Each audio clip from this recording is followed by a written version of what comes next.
Hello everyone, Bob here. Well, it's Wednesday and it's time for, that means it's time for something out of the collection.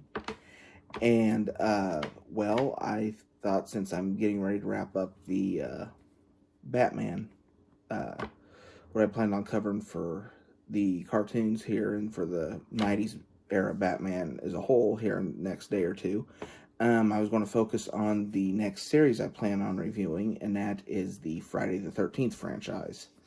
Now, the Friday the 13th began 40 years ago this month, actually, when the original hit theaters. The first 8 are Paramount Films, and New Line acquired the rights for Part 9, 10, 11, which would be the Freddy vs. Jason, which there's a debate I know about whether it's more of a Friday film or a nightmare film.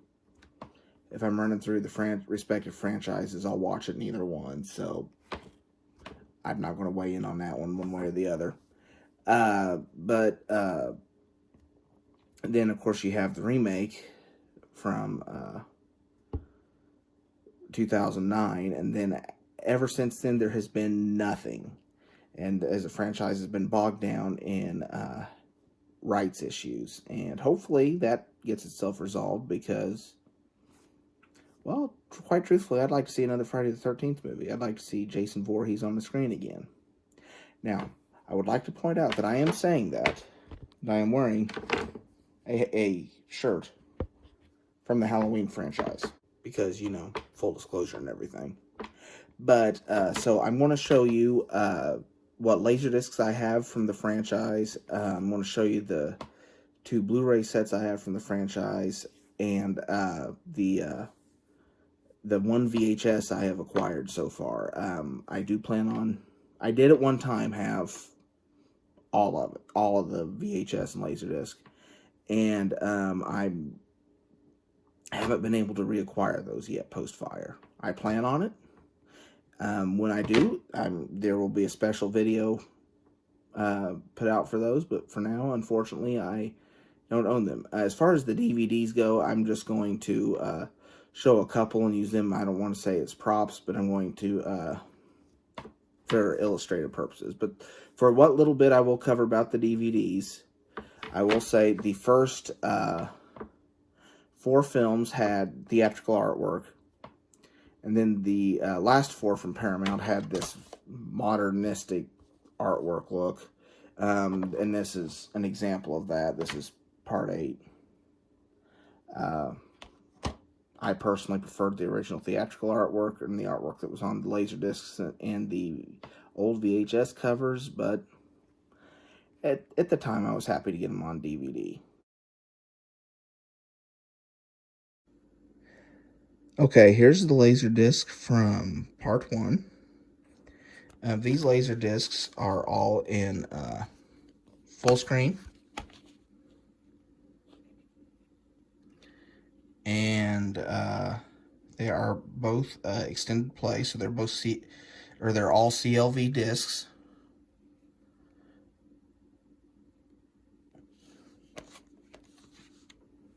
Here's Part 2. Same thing, full screen, CLV disc.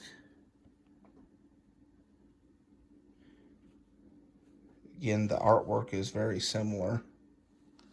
Of course, the cover art is poster artwork for both the VHS and the Laserdisc, and then the still shots are the same for the back as they are on the VHS. Unfortunately, no, Part 3 is not in 3D on the Laserdisc. Now, the one thing I do have to say about these, if I ever find some copies that are in better shape, I would buy them. Not because of the dust jacket, or not dust jacket, but the cover jackets, but because the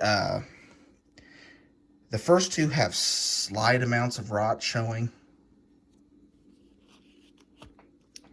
And the third one has a little more it's a little more pronounced now. That isn't to say that it's distracting to where you can't watch the film. They're not unwatchable at all. It's just, for those of you that don't know, laser rot occurs when there's a breakdown between the glue, basically, that holds the two sides of the laser disc together. And sometimes this is because they use cheap glue, sometimes because it wasn't glued properly at the factory. But whatever the cause, they start to separate. And most of the time, you can't see it when you look at the disc. You have to pop them in and watch it to see it. And you see little white speckles on the screen. It makes you think of the, always made me think of how when you had a VHS tape that wasn't tracking right. But, I mean, it's a little more pronounced than that, and of course you can't get rid of it because of tracking, but, like I say, the first two have minor amounts. Part 3 has a little more.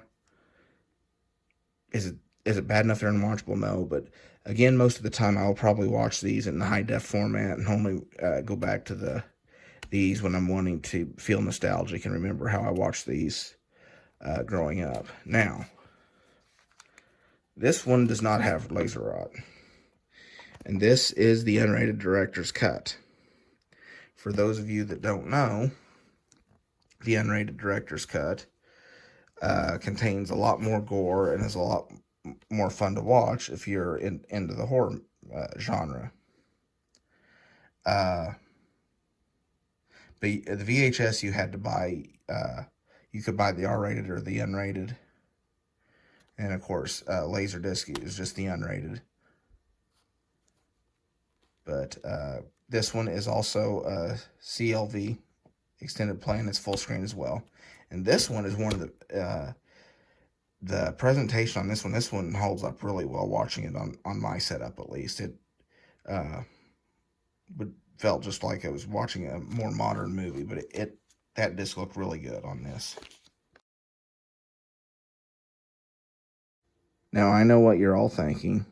Why is it that Jason X is the only VHS from the Friday the 13th saga that I own? Well, because it's the only one I've come across in the wild. I paid a grand total of 50 cents for this. And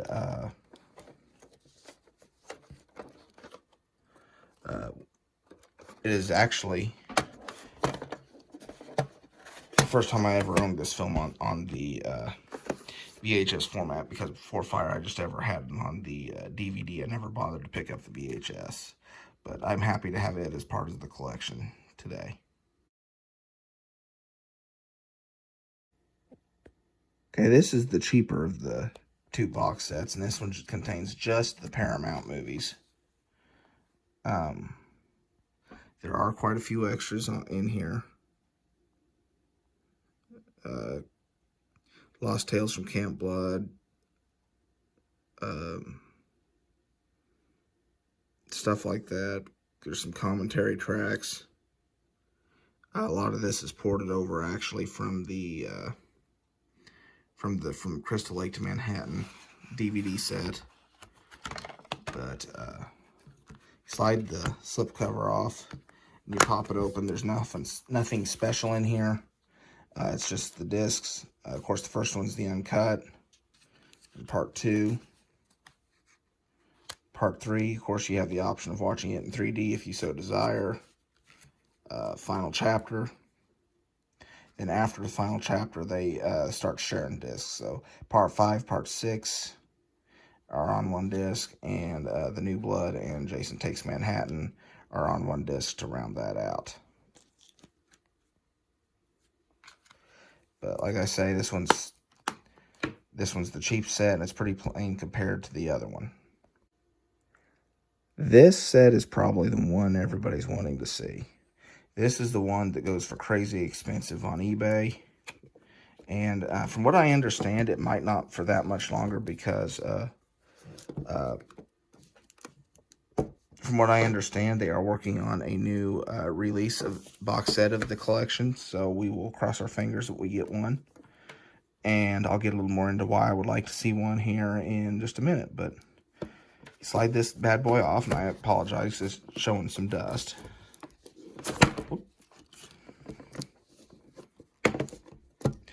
pop open the tin. Got some nice artwork there. And this one actually comes with 3D glasses for the for part 3. Get them off to the side, didn't you? You slide that out. There's an ultraviolet code there, but don't bother. It was already used a long time ago. There's some more artwork in there. You've got a little elastic band here. When I hold it shut, it says, "I told the others, they didn't believe me. You're all doomed." And this side says the same thing. But it's kind of a little book thing. You open it up. Friday the 13th. Lists the whole thing there. Of course, Betsy Palmer and some stills from the first movie. Of course, the disc. The artwork, of course, is different than the other. Helps finally turn one page at once. Of course, Pamela Voorhees' head there. And some stills from the movie. Slide it out.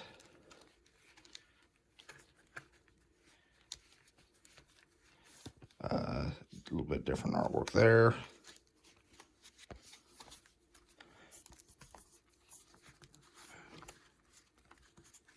Presented in 2D and 3D for part 3. Again, a little different artwork there. Scene from the little grocery shop owner's wife there from the beginning of part 3 on that page, along with scenes from the movie. Little tidbits. Final chapter, scenes from the movie. Slide it out. Again, this is the last one, just like the other set. This is the last one to contain both, or to have a last movie to have the set, have a disc all to itself. Of course, there's part 5 and part 6 share a page since they're both on one disc. Of course, you got Debbie Sue Voorhees. That's a real name in it.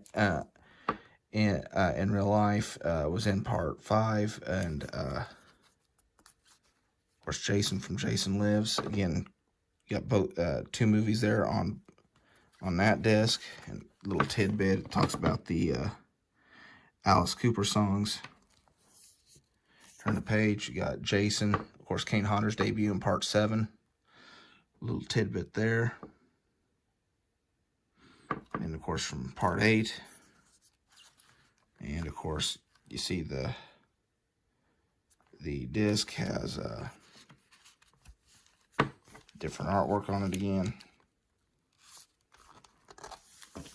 Turn the page. Of course, Jason Goes to Hell and Jason X. You slide it out. Being that this is, as far as I know, the only way these films currently exist on the Blu-ray format is this set. There's the artwork on that disc there. Now, with that being said, the version of Jason Goes to Hell that is in this set is the R-rated version. It is not the unrated version like this laser disc here.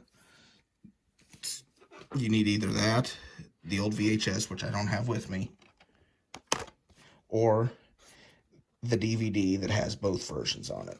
Now, the DVD is still fairly common. I can walk into a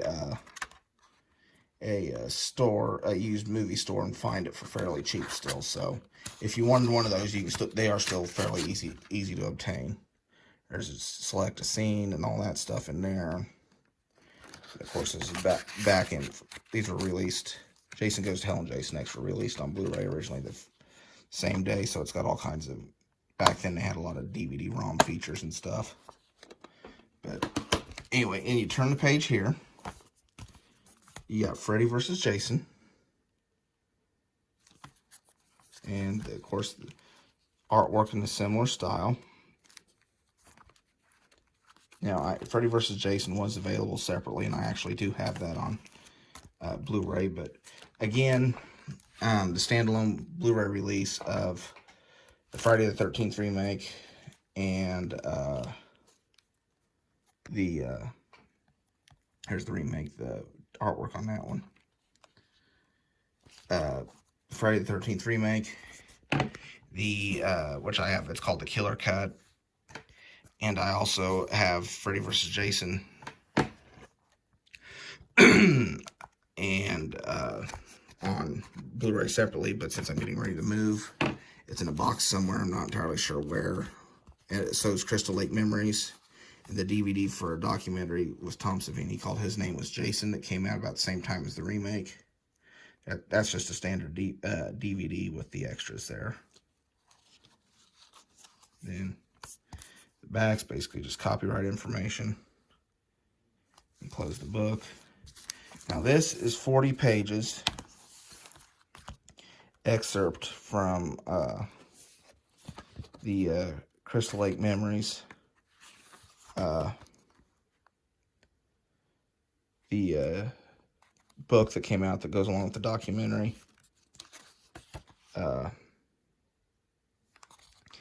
I don't have the book, but I do have the documentary, and I do recommend the documentary if you're a fan of horror movies or the series in general.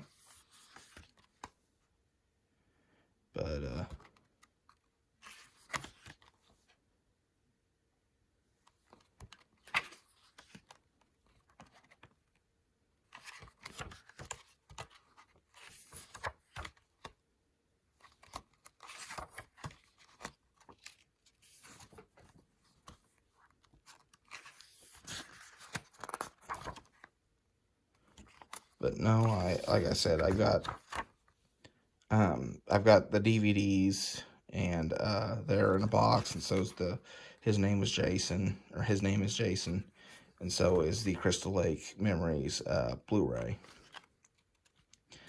And I promise this isn't going to be the last video I do on the series, so I'll try to have them located for next time.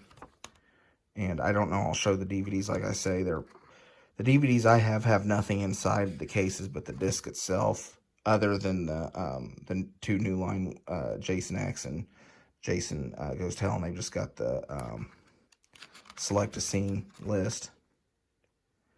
And the Paramount ones didn't have anything in them when I bought them. And the first four have the theatrical artwork, and then the other four have that modernistic look. Again, not as big of a fan of that. I like the theatrical artwork better. It is what it is.